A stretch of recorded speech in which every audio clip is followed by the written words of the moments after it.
What's up and welcome to another episode of Football Everyday, brought to you by Maybank Premiere Accounts, coming to you live and direct from Studio V at One Utama. My name is Nelsen as usual, and joining me today, Ian Yee, good to see you, bro. And of course, local R&B singer Liang, who's with us once again. Bro, good to have you with us again. I'll say it again, it feels like home. I got my tilam over there, I got my shower cubicle, it's home. That's great, bro. We love having you here as well. Likewise. Bros, I tell you what, I want to start by asking if you guys enjoyed your football weekend, but I can guess what the answer is going to be because we're all Man United fans. If you've forgotten already, but we know United lost by 3-1 to Everton. Yep. So let's kick it off with that result. I mean, Liang, many including some of the players themselves have said it was down to fatigue. Yeah. Following their excellent performance in Milan. So you agree with that, or do you think Fergie got some of his tactics wrong as well? No, well, I think Sir Alex said it really well because he said they left something in Milan and it showed. Because the thing is, midweek they were just really buzzing. Everybody had the game of their lives against a really great European club,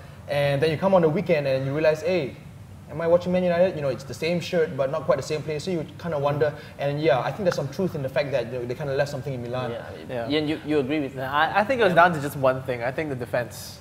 You kind of get the feeling. Even against Milan, they were all over the place. Evans got that mouthful. They played it over and over again, where Ferguson just went and ripped into Evans, right? Yeah. So I think that kind of permeated throughout the whole squad. Against Everton. Against Milan, it wasn't so bad somehow because Milan didn't take their chances. Yeah. Everton, however, did. United could have been like 4-0 down or something. By half-time. And Wayne Rooney came in and saved the day. If he hadn't done that, I'm telling you, West Brown and what's his name, Evans, they would have been they would have been escaped under a lot of scrutiny. Okay, not to take anything away from Everton, Ian, look, they scored 3 great goals, and have now beaten Chelsea and United back to back. So how impressive is that for you?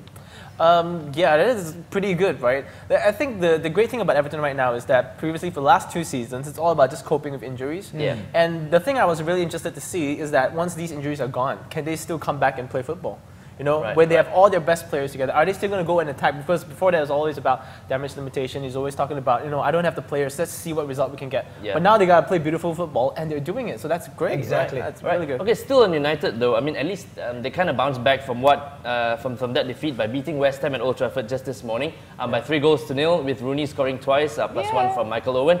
Although they've now played a game more than Chelsea. So Ian, would you say it's a perfect response from United in a game where they absolutely had to win, right? Yeah, you expect that from United, right? Yeah, definitely. A response. United, because in a worst case scenario, if we had drawn or even lost, God forbid, we would have been so far with 10 games remaining. It's just not funny anymore. Yeah. So it's crazy. This is coming to the business end of the season.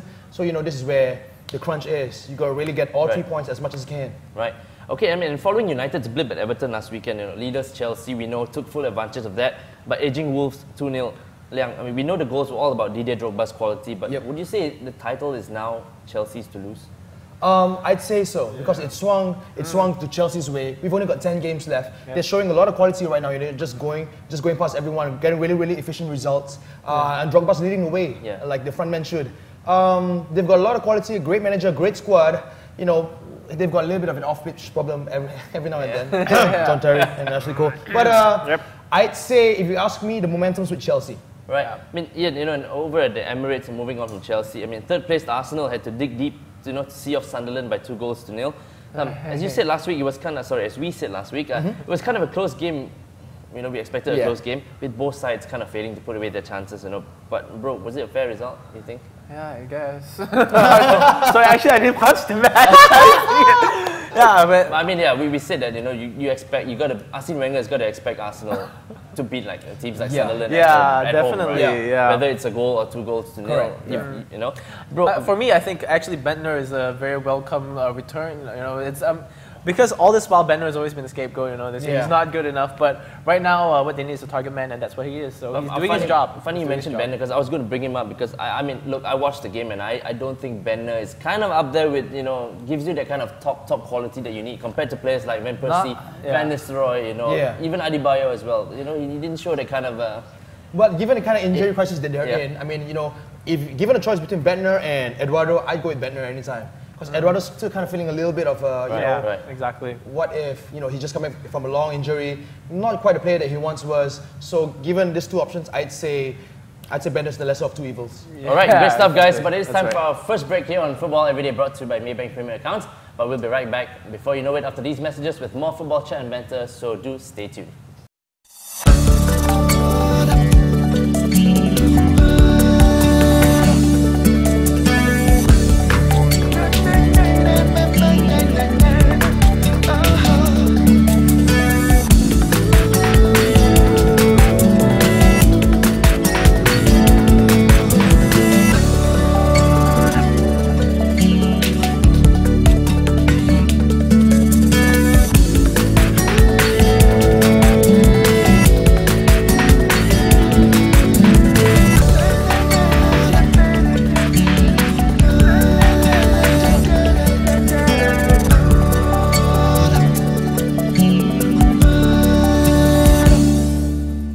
Welcome back to Football Everyday, brought to you by Maybank Premiere Accounts with me, Nelsen, Ian, and of course, Liang, our very special guest today. Moving on with the weekend's results, guys. Another highly anticipated match turned out to be a drab, right? A total drab, where Manchester City and Liverpool played out the scoreless draw. Ian, let me start with you. The Reds are certainly looking toothless up front. I mean, look, even though Torres made a kind of cameo appearance back from injury and all, but would you say it's the players' quality in the Liverpool squad, or was it down to more conservative tactics by Rafa? I mean, look, you've got people like Aquilani and stuff, but they're on the bench. I think right now it has to be something that that's wrong at the top, because they definitely do have quality, and we've seen him do a lot with pretty much the same squad last season. Right. So it has to do with something that's in their mentalities and their attitude. So it's not about quality. They've got quality. I mean, as long as you have Steven Gerrard on your team, you have a chance. So if they're not taking those chances, then something's wrong right all the way through to the top of the club. We're going to ask you that you mentioned Steven Gerrard. I was going to mention him as well, bro. I mean, look, he's not been the Gerrard we've been kind of used to over the past 2-3 seasons, Captain. right? You know, where he comes up with a pile driver and, you know, one of those free kicks and stuff. I think forward. Headers and I think even Steven Gerrard has to put his hands up and realize that their season is over. Yeah. Like, if of all people, Steven Gerrard can get himself motivated enough to drag this team out again and again and again, then you know that there's something wrong at your club. I think that's true, because you know initially they were talking about winning the league. Yeah. Now they're talking about winning the Europa League. Yeah. So you know it's kind of like okay, I'll take the smaller slice of cake right now. But if you ask me, I think it's a lot of it's down to confidence decay. Right. You know, it started off right here, and then you know results weren't going their way. Yeah. Injuries to main players, major players, and the whole takeover and the exit thing from the Champions League as well. Exactly, and then there's this whole thing with the owners and all that. I mean, it's bound to take a hit. So I think it's showing that. Even top players like Torres, Gerrard, you know, they've been affected. Injuries. They saw Xabi Alonso, never quite made up for it. Yeah. So I think it's all these little combinations that kind of affected in the whole equation.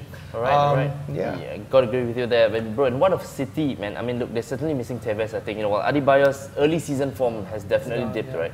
So, what did you think of City's performance? Yeah, I think City definitely need Tevez. He's proven himself. I think he has, to a certain extent, proven the point to United that he can do the job in front of goal. He's been scoring. He's been their top scorer, if I'm not mistaken. If he plays, he can score. Yeah, he can score.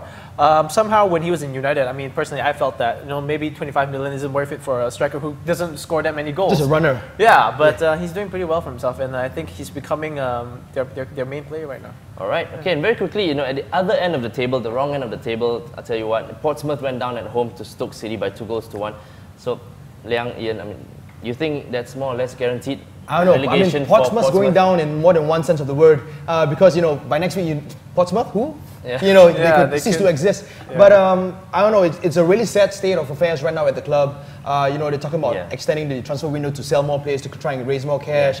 Not the way you want to run a football club, man. Just not the way you want to run a football club. I mean, and to think that they were just like FA Cup finalists, exactly 2 years ago. Yeah.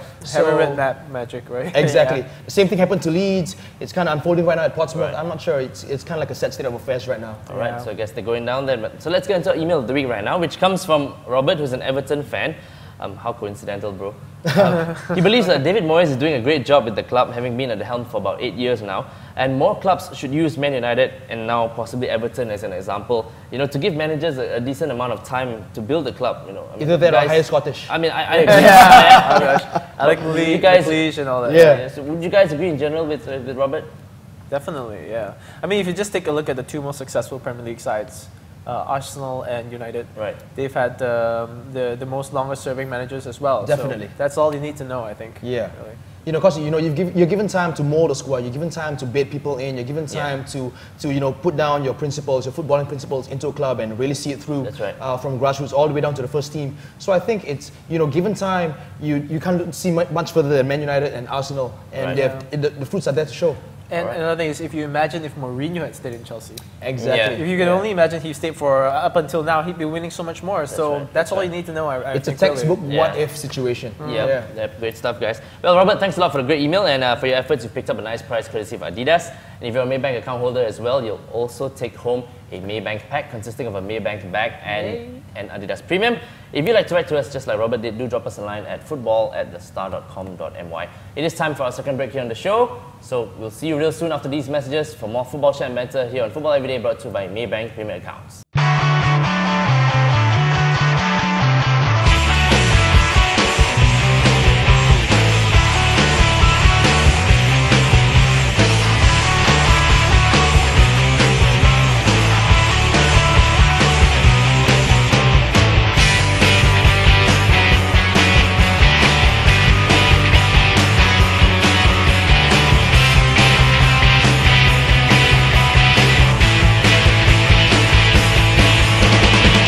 This is Football Everyday, and of course we're on the third segment of the show where we look at the weekend's upcoming tasty fixtures. So let's start with the big one at Stamford Bridge, guys, where Chelsea host Manchester City. Ian, momentum, as we said earlier on, is definitely with Chelsea, we've got to admit, but City has struggled to score in their last few games without Carlos Tevez. So what kind of game do you see happening here? I see a City win. Come on! I think it's just because Tevez is coming back, and he's a major boost for them. And of course, Chelsea, with Ashley Cole being injured, as well as all the morale issues they must have, and moral issues. So I'm sure it's affecting them somewhat. So I think City could get a result. Bro. But on top of that, they've got a midweek game against Inter Milan, so I think they'll drain them as well. That's right. So that could be a factor. But on top of that, if you ask me, I think this whole season's just been plagued by personal stories, just stuff off the pitch. You talk about affairs, they've got it. You talk about being almost killed, they've got it. You talk about premature birth of your child, they've got it. So it's and it's all here at this weekend's fixture, Man City versus Chelsea. So I don't know. It's kind of like if you ask me, it's like a one-off season. Like so many things going on off the pitch, all sorts of things. Can you give me a score prediction then, bro? I'd say it's a 0-0. 0-0. I think it's a 0-0. We like to win, but I think I'm just being realistic. I'm just be happy if City could get a draw. Yeah, definitely. All right, guys. Moving on to White Hart Lane, where Spurs welcome informed Everton. Ian, look, Spurs are up to 4th now, while the Toffees themselves are flying high following, back-to-back wins over Chelsea and United. So you think Everton can keep their run going against Defoe and company? Yes, I'm going to say that they have been absolutely magnificent. Totally, from the defense all the way to the front. Excellent. I just see Everton winning this year. Liang, you agree with Ian? Look, we know Everton started the season real slowly. They were languishing in like the bottom 4 or 5. Definitely. And even when they were doing that, I was always questioning this is not the real Everton that we know. Because we know they're made of better stuff, they're made of better quality, they've got a great manager, great squad. So I think it was just a combination of things not happening, just not clicking together. And now they've clicked. And at a really good time at the business end of the season, they've got wins against United, they've got wins against Chelsea. I'd say it's an Everton win. Everton win? Yeah. All right. I really hope you guys are right. And make the race for 4th place a lot more interesting, right? Okay, over at Anfield, Liverpool face Sam Allardyce's Blackburn. Liang, as mentioned earlier, the Reds seem to be struggling for goals, we know. So what do you think Rafa needs to do to turn that around against Rovers at home again? I think the main thing is he's got to arrest the morale decay. Just get everybody all riled up and hey, we've got stuff to do. It's the business end of the season. We just really got to push for a top 4 finish. And you've only got 10 more games left or so. So I think it's got to start now, or it's never going to happen. Ian, you think Fernando Torres is going to start? I hope he does. If not, Liverpool might struggle again because Blackburn have been in pretty decent form. So they do need that cutting edge up front. So if Torres does start the game, I think he'll prove to be the difference. Or if he comes on as a substitute, he is really a really intelligent player, and with his pace coming off from the bench, he does a lot of damage. Definitely. Give me a score prediction quickly, man. I think Liverpool win this 2-0. 2-0. Okay, lastly, it's the big one for us at least. Man United and Aston Villa, they'll not be seeing league action this weekend, as they'll be squaring off in the League Cup final at Wembley. It's a cup final. So bro, both teams go into this one not playing too badly, especially Villa, who scored 5 against Burnley last week, so this one should be closely fought, I think. Yeah. But look, Villa have already won 1 against United this season and drawn the others. Yep. So close match. But cup finals have always been a cagey affair. Everybody's being a little bit cautious. There's trophy on the line. Right. So I think it'll be a cagey affair as cup finals go. I look maybe extra time and maybe a penalties. Wow. Seems like that. I don't know. Cup finals as they go. Ian, you gonna be straightforward or full of drama? Or? I think United will win this because Vidic is back. Nope. I think we'll win it in regulation time. Yeah. Because Vidic will be a big boost, and even though they lost Ferdinand, but because like I feel really that a lot of United's problems recently have stemmed from defense, and once you put Vidic there, it kind of steadies everything out. Yeah. And they haven't had any problems going forward over the last few weeks. So once the defense is sorted out, the goals are going to come. But do you think there'll be a lot of goals in this final? No, I mean, it's a cup final.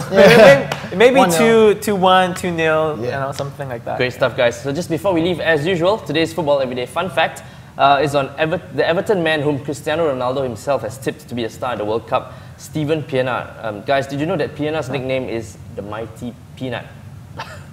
Guys, I'm not sure where the peanut thing came from, like the Mighty Peanut, like how did that come about? Yeah, I mean,